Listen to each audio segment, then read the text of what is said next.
Hey everybody, it's Norm from Tested. And it's Jeremy from Tested. Welcome to Projections, our weekly show about virtual reality and augmented reality. Something we never get to talk about. Oh, rarely. But Yes. we're going to talk about AR today Yes. because a new product we're reviewing is Lenovo and Disney's Star Wars Jedi Challenges, AR.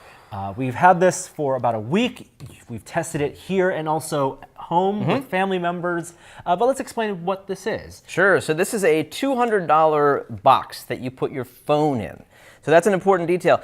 It needs a phone in order to work, and they say that it does work on any size phone and iPhone as well as Android. Yeah, what's interesting is when you think of an AR device, you obviously need some type of screen to project the image into the real world, and they're using a reflection, right? So they have what actually looks a lot like Luke Skywalker's blast shield. We see what we want to see. Yeah, we see binoculars, we see something Star Wars, but it protrudes pretty far from your face because there's an optical system here where there are mirrors, and it bounces it and projects it basically to somewhere in front of you, like a couple feet in front of you.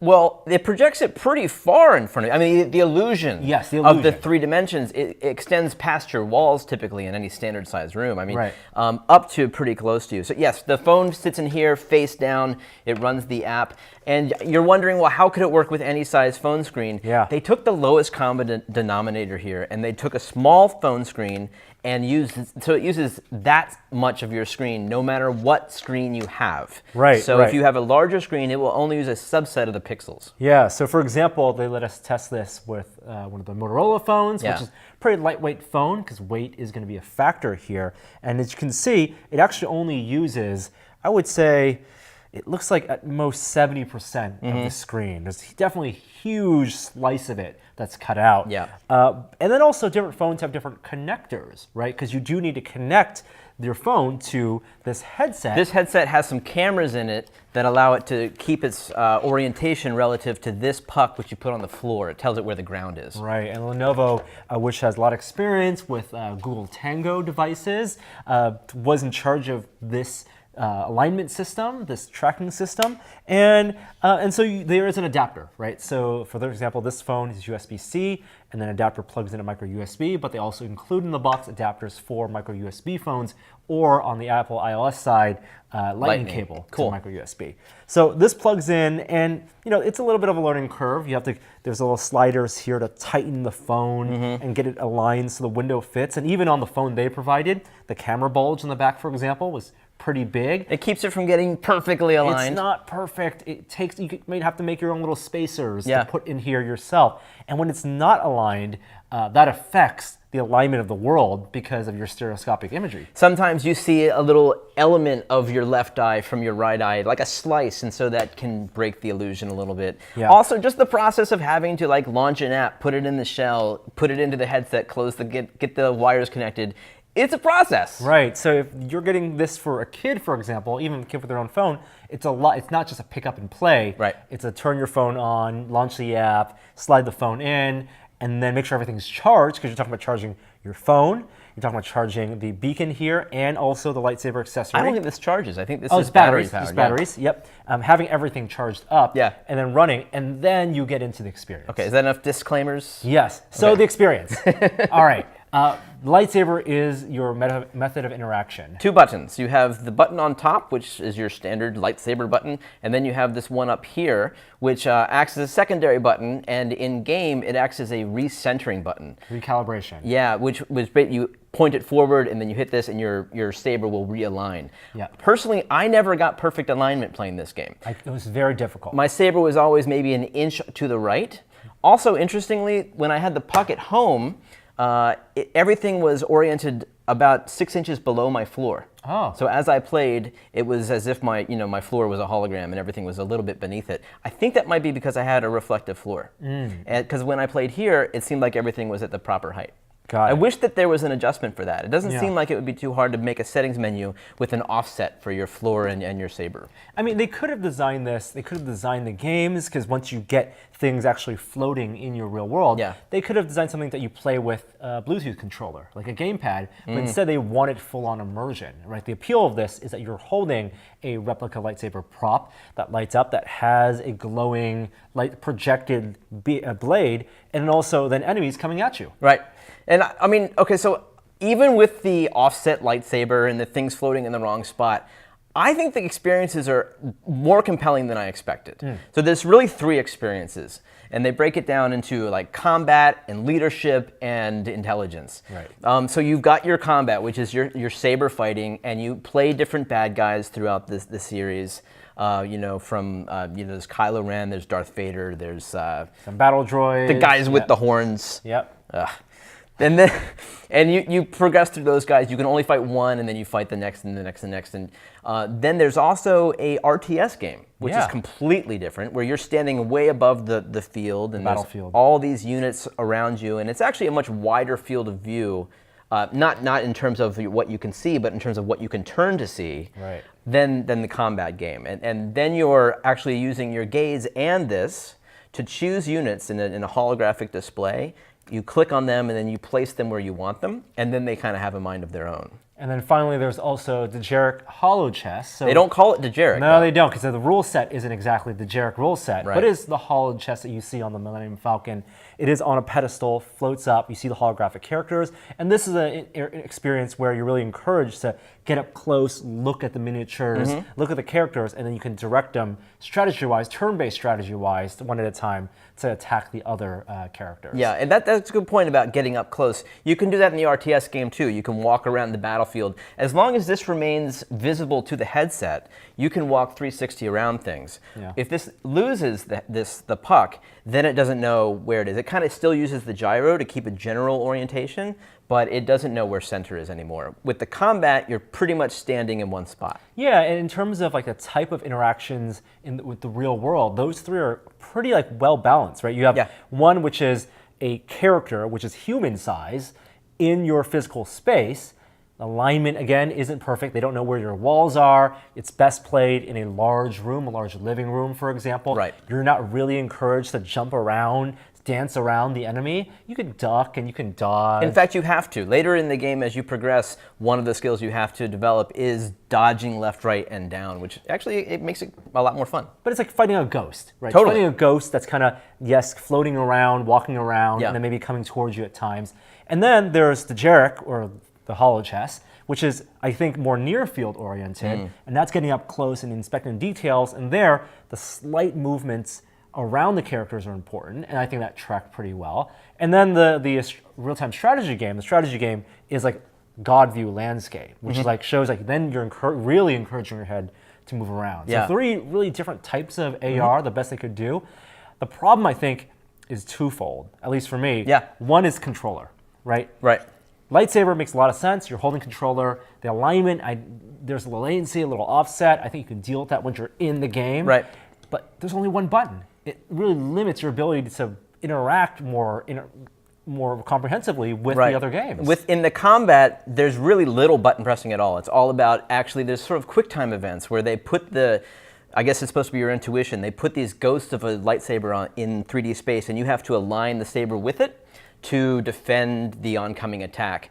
Once you build up enough force power, you can then press the button to push back or use a shield or whatever force power you've unlocked. Yeah. But not a whole lot of button pressing. With the RTS, I was actually kind of surprised how well they used only one button, because it had to do with where this was held. If it's up here, you then scroll through a menu automatically, you choose your unit, and then you place it. Otherwise, you can just gaze at certain things and then press the button with this out of your field of view. It has a different effect. So, I mean, it's not like RTS where you're selecting units and you're dragging things and making things move. But why couldn't it be? They have tracking points. They have a gyro in there. They know where that tip of that lightsaber is. They could have made it a laser pointer and grab units. It just seemed like they just didn't want to put as complicated a strategy game to work within the limitations of the AR headset with the field of view and the graphical and computational powers of a phone. It's the Jarek versus Holo Chess. Like it is the dumbed down version of what it could be. Yeah, but even the dumbed down version of lightsaber battles, it's compelling. You put it on your kids, they enjoy it. They both actually really liked it. The younger one, the 7-year-old, thought it was amazing. The older one, the 10-year-old, who has a lot of VR experience, A little less so, a little more meh about it, because the tracking and the fidelity is not like any VR experience. Yeah, if you're used to VR, used to room scale, or even used to using your Oculus, you're going to be disappointed, I think, in the latency and the tracking. The latency, particularly when you move your head, things shift with you and then they shift back. Now, because you can actually see the real world, there's no motion sickness concerns at all. That's one of the benefits that we know about AR to begin with. And, it creates an illusion for $200 plus a phone. That is pretty compelling. I mean, I think if you see anybody using this, you're going to want to try it.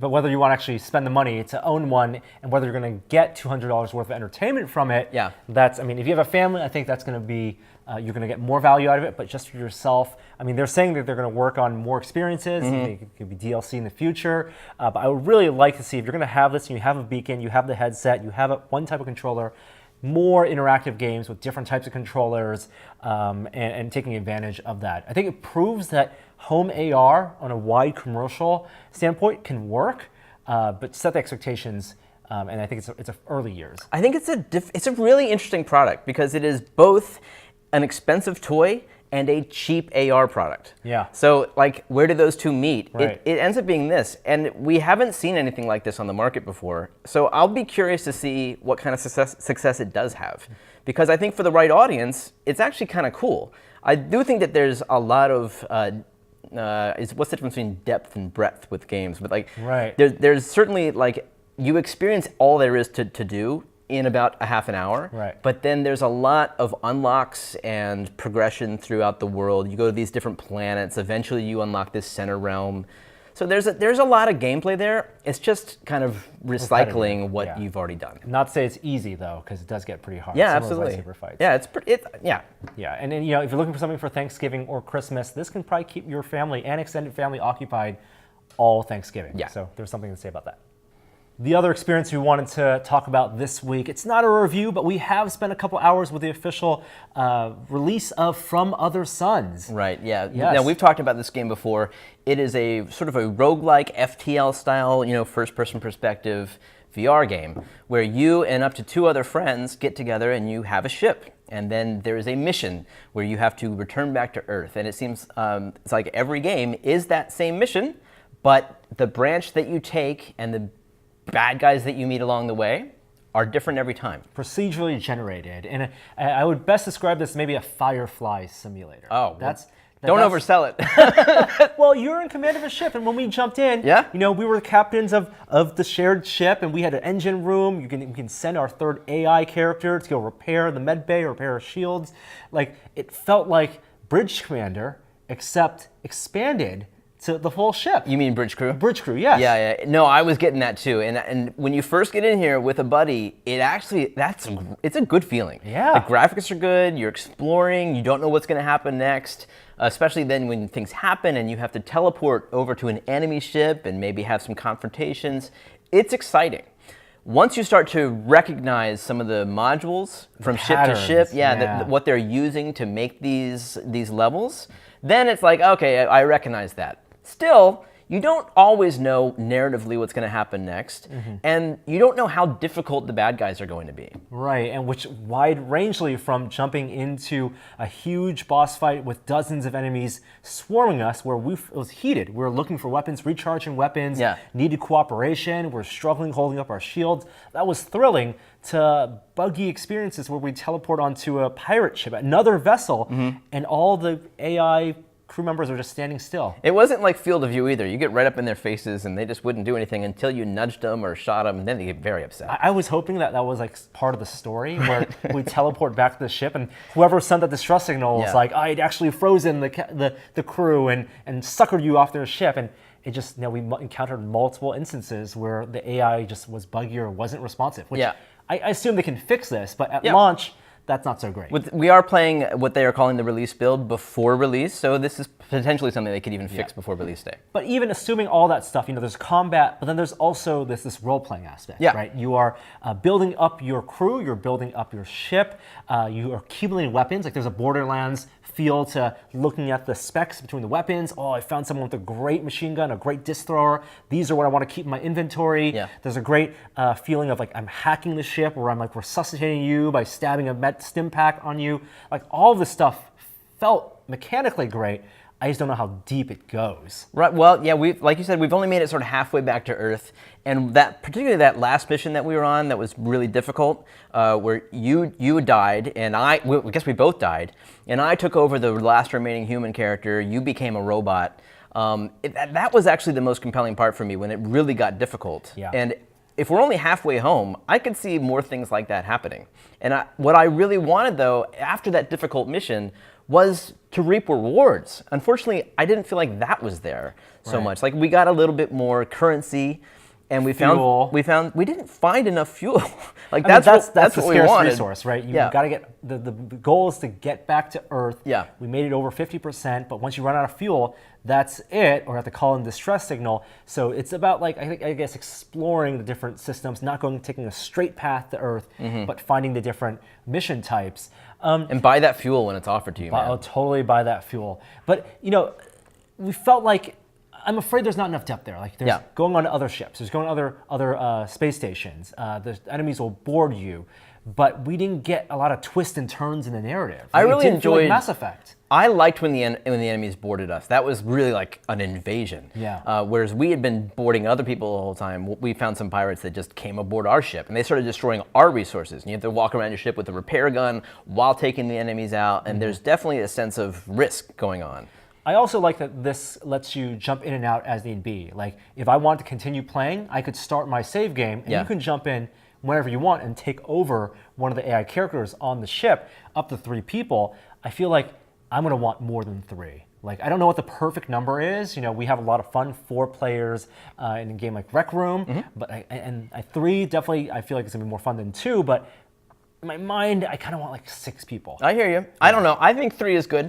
The whole bridge is set up for 3 people, so you can actually have somebody at the front who's more or less a captain. They can control all the different stations, like tactical and defense and comms. And you get a map of your whole ship, and then you have these 2 substations in the back, which are just for tactical and like communicating with your AIs and sending them around the ship. Yep. Yeah, which when we get 3 people in there, even with 2 people, one person managing the AI, one person managing the tactical, it felt very much like I said, like Firefly-esque. We were working together to save our ship. Yeah. Yeah. I'm having a lot of fun. We're definitely going to play more of it. But all I can say right now is the first 2 hours is awesome. Yeah, I want more. Like I feel like this game has the potential to be amazing. Like really, really good. And I like what they've got so far as a boilerplate. I just want more rewards with the things, and I just want, like you were suggesting, more narratively to go on. Then again, we're not all the way to Earth yet. You know, we'll finish this mission and see what we think. Yeah. But yeah, it's a great start, and I hope that this game has legs so that they can continue to iterate on it. Like a lot of VR social games, what you bring to it, the friends you play with, adds so much more to the experience and compounds just the thrill. Definitely find 2 friends to play it with. I think it's totally worth trying out. From Other Suns, it's out in I think a week or so, and we'll be playing more and talking more about it in the future. But until then, thanks for watching this week. We'll be back next week with another episode of Projections, more stuff to talk about. But until then, we'll see you in VR.